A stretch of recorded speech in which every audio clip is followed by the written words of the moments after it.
is just indefensible, and we all know it.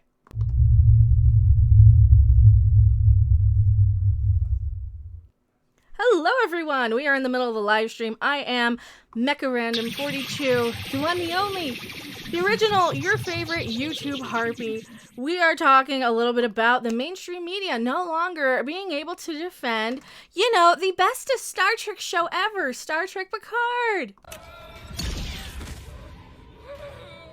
No, really, it's the bestest. I'm not that good of a liar. Sorry, really not. You guys get to see a little bit of the magic behind the scenes of how it works. And you know what? They can't even defend this garbage anymore. Is that the right one? That's not the right one. We're doing these live. There it is. There, now my magic works. Usually my magic just pulls up the bat women, the bat lesbians. But sometimes, sometimes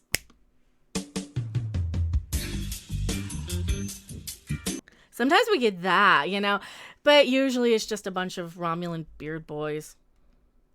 Damn, we're smooth.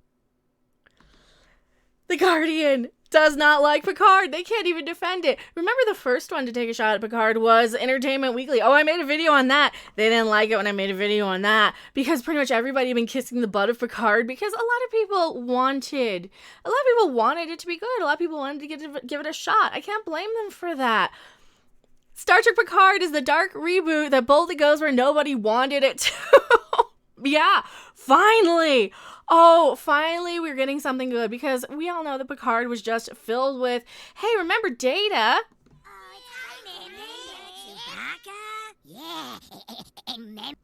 Yeah, that's all it was. And then they had to go and bring in Commander Riker. Remember Chewbacca again? Oh, I love to remember Chewbacca. Oh, remember Barry's so cute. I love them. They're so cute. They're like Baby Yoda. Baby, do the magic hand thing. Come on, baby. Do the magic hand thing.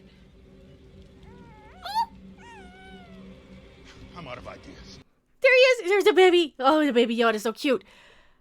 Picard is the dark reboot goes where nobody wanted it to. Yeah, actually, yes, I agree with this one. Finally, because this is a lot better than the comicbook.com article, which, wow, I need to resize that. We'll get to that in a minute. Comicbook.com is owned by CBS. They are the propaganda arm of CBS All Access, in my opinion, because, they're owned by them. So they're only going to show you the positive stuff over there. The Guardian, however... They ripped this one a new one. Oh, and we got more too. IndieWire also. Star Trek Picard review. Season 1 finale inspires many questions, little emotion. Well, that's the thing. They give you people crying for hours on end in this thing because, well, let's face it. It's Picard and it is a little bit torturous to sit through. Just a little torturous. They get it right on the money, though. They have a whole list here of all of the questions. Now, I don't want to just take their whole article here and read the whole thing, but after the second episode, I'm like, you guys have some sheer fucking hubris to think that's Star Trek, and I'm not going to waste my brain power picking apart every little detail. It just goes in one ear and out the other. Did Ramada even survive the Borg Cube's crash to Capellius' surface? See, I didn't even know it was called Capellius. That's how much I paid attention. So did Alton Inigo Soong. Inigo. Really? They called him Inigo? Create all these synths just for kicks. Yeah, why were they there? Was it giggity scenes? It was for the bat giggities, right? And the Dax giggities and all that stuff. I mean, one of them was literally called Sutra. Come on. Kama Sutra. Kama Sutra. Everybody knows that. This is like baby's first swear word. Oh, baby's first innuendo reference. Oh, we're going to have the girls holding hands because that's never been done on Star Trek before. We never had girls kissing or slutty androids or slutty, hot, steamy girl on girl anything. We never had T representation. We certainly never had L representation. I mean, come on. Nope, never been done on Star Trek. So this is the baby's first adult mature show, and it's so cute that they think that this is what people wanted. No, it's not. What was Bruce Maddox's role in creating this synth colony at all if Sung was the one we saw working on his lab with the orchids when Soji was a little girl? Right? What? But because they knew him in Measure of a Man, and then they decided that nobody knew who the crap he was, so they had to go and get Brent Spiner back? Because, seriously, was that one of the negotiations? I mean, he did headline Star Trek Las Vegas. He was the one who did a whole show on Saturday night. I don't know if he does that all the time. Because, like I said, I'm not one of these people who goes and follow around these celebrities. I don't really do the conventions that much. I really don't pay because that's their person. I don't care what they're doing in their personal lives. They're actors. They're as important to the script, maybe a little bit more important than the costume and the set pieces, because yes, they can convey the emotion a little better, but let's face it, I mean, sometimes planks of wood do a perfectly good job as well. Right, Mikey Spock? Right, Mikey? See, sometimes we have planks of wood that are perfectly fine, and sometimes planks of wood play people.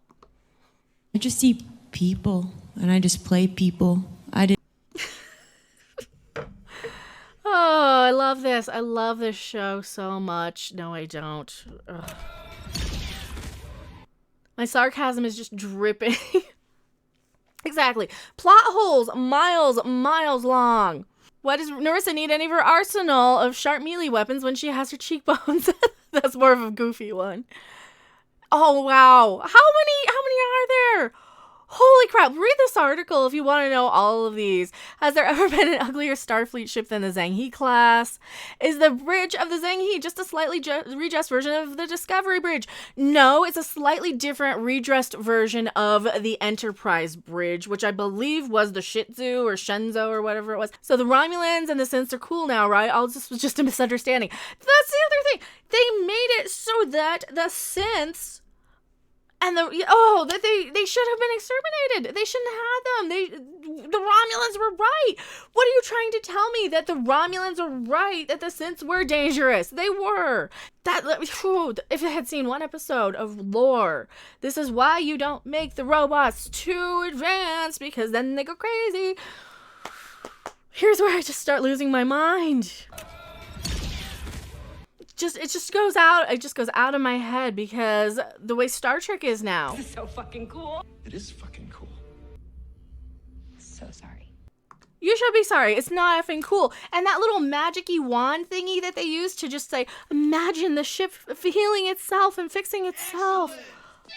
So you have this technology and just flying around the galaxy with this? I mean, wouldn't Starfleet want to take you could just grow and clone ships with the thing. I mean, you know, all you can do with Jodie's version of it is just stick it in yourself and stimulate your G-spot, because that's all Jodie's is a glorified, toy.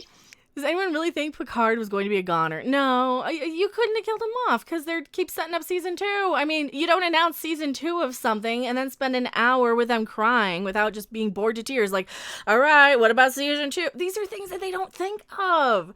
They don't even think of this crap. And, the other article I didn't even get into here. It is the year 2364, and Jean-Luc Picard, the revered captain of the USS Enterprise, has just come face-to-face with 3 humans who have been frozen in time since the late 20th century. By this point in the story, the 1988 finale of the first season of Star Trek The Next Generation, he has met Klingons, Romulans, a pool of black goo, but nothing as alien as these greedy, selfish relics. This is Star Trek after all, the pop culture behemoth built on the idealistic future envisioned by 60s and the creator Gene Roddenberry, in the 60s by the creator Gene Roddenberry. It was very 60s. It was ideal 60s, and that's part of the things that drew me to Star Trek, was me being kind of a 60s file, and that was one of the things that really connected with me. And even when I was a kid watching the movies of Star Trek, I still loved that ideal, hopeful, optimistic reality where everybody was equal. There was none of this backlash, male bashing bullshit. No, we were just equal. We were good, decent, well-meaning people. There wasn't a lot of interpersonal bullshit and rivalries. There wasn't a lot of nonsense and garbage. So of course, hate begets hate. If you are just preaching and producing a show that is just this, what do you expect the fans' reaction to be? When you sign up for Star Trek, which is this hopeful, idealistic, optimistic thing, and we're given just garbage, of course we're going to react badly. A lot has changed in the past 300 years, Picard tells them. People are no longer obsessed with the accumulation of things. We've eliminated hunger, want, the need for possessions. We've grown out of our infancy. And what did Patrick Stewart say in a recent Deadline podcast? He says specifically that he was regressing into a point where he wanted to go out and live his life and rebel and be foolish again. So basically, be a grown adult man, baby. Which is exactly what they don't want, and what one of the things that they go spending like the whole show saying, oh, you're Picard, you're just an old white dude, and you need to be sorry for being an old white dude. I do not need a 40-year-old white dude to tell me what didn't work for him about A Wrinkle in Time. Shut up, Brie. We've grown out of our infancy. Or have we? Revisiting the character 30 years later in Star Trek, Patrick Stewart's grand return to the role at age 79, it seems the world has not progressed as much as we were led to believe. Set during a time which the Federation, a union of planets shared by democratic values and interests, had turned isolationist in response to an attack. It has proved to be a divisively dark, gritty, and morally bleak take on the Star Trek universe. Episode 5 opens with a beloved character screaming as his eyes ripped out of his skull. Yeah, I'm not going to play you the whole clip. In another scene, a Starfleet admiral tells Picard, the great heroic Captain Picard, a man whose voice is built like a beautiful cathedral, to shut the F up. Oh yeah, that's her. Sheer fucking hubris. Yeah, there's another time. She does it again. She tells him to shut the F up a few episodes later. Like, oh my god, we already complained about this crap in Discovery. This is so fucking cool. It is fucking cool. It's not cool. It's not effing cool, Tilly. The reaction, understandably, has been mixed. Some fans welcome Star Trek being brought up to date with a look and feel of contemporary television. Others maintain that such pessimism is at odds with what makes Star Trek Star Trek. The showrunner, Michael Chabon, I said it right. There he goes, Uncle Stony Chabon. Smoke weed every day. Responding to the questions via his Instagram page, defended Picard against the latter claim. Oh, and thank you so much, Seahawk Scott. There you go. Oh, thank you so much. And, well, Jiggle Cam. Boop. Here we go. Thank you so much. Appreciate it. You guys are too nice. Of course, that means less cleavage now because they're not as high up. And, it's a little harder to prop the shirt down. Because that's what I do. You guys do know that I prop the shirt down a little, so it's a little lower. Thank you so much. Really appreciate it. Michael Chabon responded to questions via Instagram, defending Picard against the later claim by saying that the shadow defines light, and that if nothing can rock the Federation's perfection, then it's just a magical land. It's a sentiment that has been echoed in the past by Alex Kurtzman. That is the point. That nothing can shake the foundation. You have a few little discrepancies here and there. But no, that is a world where people want to live and escape to, especially today. Oh, don't get me started. I won't be able to talk about it. Especially today. And, I think that's a great place just to end the rant. If you guys want to check out these videos or these articles, definitely do so. One of them is from The Guardian. The other one is from, which one is it? I'm looking. IndieWire. The Guardian and IndieWire. Definitely check out both of those. Whoop, whoop. That's Jodie Whittaker. This one. And this one. These two are really, really good reads. Like this one, the IndieWire one just list 100, like how many 25, 28, we got wow, 40 things. So is Suture just dead? What happened to Narek? 45 questions, and they probably got tired of writing them after a while too, because I know I get tired of questioning everything in Star Trek after a while. And you know what, if you really, really need, here we go, if you need the positive reactions, go to comicbook.com, because those are the best. Those are the best reactions right there. And also, Maggie, thank you so much. 149 super chat. I'll jiggle once we get back on camera here.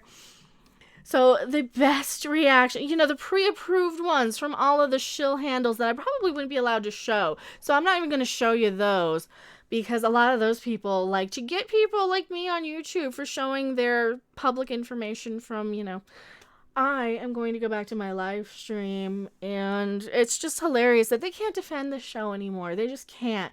They couldn't at first. It's just not what people sign up for when it's Star Trek. Is it good or not?